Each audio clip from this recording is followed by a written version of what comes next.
Assalamualaikum warahmatullahi wabarakatuh. Bismillah, alhamdulillah, wassalatu wassalamu ala rasulillah wa ala alihi wa sahbihi wa man tabi'a sunnatahu jama'atah min yaumin hada ila yaumin nahduh amma ba'd. Para pemirsa yang dimuliakan Allah Subhanahu wa taala, kita berjumpa kembali pada sore hari ini, hari ke-10 bulan suci Ramadan. Kita ngaji bareng Ma'arif di YouTube Ma'arif NU Jateng. Sore hari ini saya akan membahas tema terkait dengan isbal yang rame, yang sedang tren dibahas. Jadi anggapan bahwa orang yang memakai celana isbal itu memakai celana atau sarung panjang di bawah mata kaki. Ya kadang sampai semeret lah. Kadang sampai semeret. Itu dianggap itu bid'ah, itu sombong, itu haram ya kan. Dan yang sunnah itu katanya celana cingkrang itu. Celana cingkrang yang di atas mata kaki, bahkan kadang terlalu ketinggian itu. Di bawah lutut dikit itu, jadinya kayak jatuhnya kayak celana 3/4 akhirnya. Katanya yang tidak seperti itu enggak sunnah dan bid'ah, apalagi di bawah mata kaki itu haram. Karena lagi rame itu. Dan itu mereka berpegangan kepada hadis Nabi, ada di Sahih Bukhari itu, man jarra saubahu khuyala alam yandurillahu ilaihi yaumal qiyamah. Jadi barang siapa yang menjulurkan pakaiannya, jadi isbal itu yang menjulurkan pakaiannya itu khuyala'a, tapi ini yang mereka mungkin agak entah lupa atau tidak terbaca itu. Ada khuyala'a karena sombong. Itu lam yandurillahu ilaihi yaumal qiyamah, besok dari kiamat tidak akan dilihat oleh Allah. Itu hadisnya di Sahih Bukhari. Kalau di kitab-kitab fikih itu pembahasan terkait dengan itu, ya kayak orang sholat, kalau isbal itu makruh. Kayak di Minhajul Qawim, di beberapa kitab fikih itu hukumnya hanya makruh lah, hanya makruh. Itu di sholat itu. Tapi kalau hadis itu mereka memahami, ya orang-orang saudara kita sebelah itu, bahwa yang sampai isbal, yang isbal itu pasti haram, itu dianggap pasti sombong itu. Ya mungkin mereka lupa kalau membaca hadis di Sahih Bukhari yang lanjutannya itu ada ketika Rasulullah bersabda seperti itu, lalu sahabat Abu Bakar itu bertanya kepada Nabi, kalau saya bagaimana Nabi?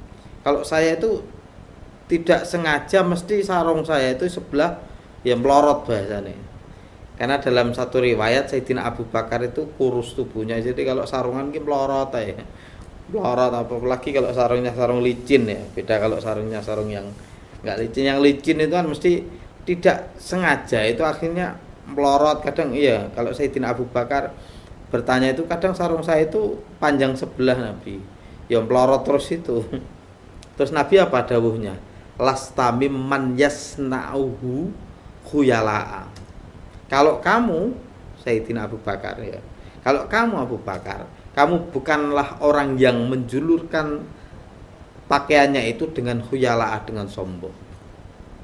Jadi Sayyidina Abu Bakar langsung disebutkan Nabi, kamu tidak termasuk orang yang sombong. Kalau kita mau memahami hadis ini, pahamilah asbabul wurudnya dulu. Jadi kalau di kajian hadisnya jangan langsung baca satu hadis loh buat dalili orang ngalor ngidul. Padahal satu hadis itu kalau dibahas secara detail itu sampai beberapa SKS itu. Kalau saya ngajar di kampus itu di perkuliahan, karena saya juga ngajar hadis banyak kan, saya dosen hadis di kampus itu, satu hadis itu bisa saya bahas sampai 3 SKS sampai berjam-jam. Hadis itu kita pahami dulu asbabul wurudnya. Ya. Asbabul wurud itu ada kajian yang mikro, ada yang makro. Asbabul wurud itu ada asbabul wurud secara pribadi. Kenapa Nabi dawuhke hadis itu kepada perorangan mungkin? Kalau asbabul wurud yang makro itu lihat kondisi sosial budaya pada waktu Nabi dawuh. Pada waktu dawuhnya Nabi itu kondisi sosial budaya di Arab itu bagaimana?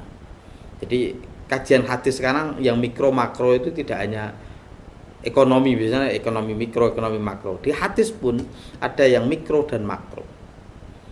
Hadis tersebut tadi yang manjarra thawbahu khuyala'a itu dulu karena kondisi secara makro sosial budaya pada waktu itu biasanya orang-orang kaya ya yang pakaiannya bagus-bagus itu sengaja bikin bajunya, bikin sarung atau pakaian bawahnya itu dipanjangin karena kainnya bagus, berlebih-lebihan lah ya, karena uangnya lebih-lebih akhirnya digawe panjang dan menunjukkan dia itu orang sejahtera, orang kaya. Kalau sudah pakaiannya panjang itu menunjukkan bahwa dia orang kaya ya, luwen duit lah, kakean duit buat beli kain itu cukup akhirnya. Jadi dia bikin itu, jadi bikin pakaian secara isbal itu memang sudah dari dasarnya ketika bikin itu niatnya sombong. Dudono ini saya orang kaya, saya punya duit banyak, bisa beli kain lebih. Itu asbabul wurudnya yang tidak terbaca oleh saudara-saudara kita. Itu asbabul wurudnya kayak gitulah. Sedangkan kalau hari ini seandainya ada orang yang pakaiannya isbal di bawah mata kaki, tapi dia tidak ada tujuan khuyala, tidak sombong, ya, tidak ada niat tertentu seperti itu. Apakah itu masih diharamkan? Iya kan? Itu ilatnya itu khuyala'a dengan kesombongan. Kalau nggak sombong ya pastinya tidak lah, ya kan? Apapun kalau sudah pakai sombong, ya pastinya dosa dan haram. Jangankan pakai isbal, sengaja kalau dibuat cingkrang, kalau niatnya sombong ben ketok paling sunah ya sama aja kan. Atau kita pakai apapun lah, pakai HP bagus terus dipamer-pamer ke sombong, sama aja itu juga haram. Jadi nggak hanya isbal, itu faktornya bukan pakai HP-nya, bukan isbalnya. Yang menyebabkan haram adalah kesombongannya itu. Poinnya di situ, khuyala itu. Ya itu kajian kita sore hari ini. Ya kajian hadis ini pastinya, tapi terkait dengan isbal itu.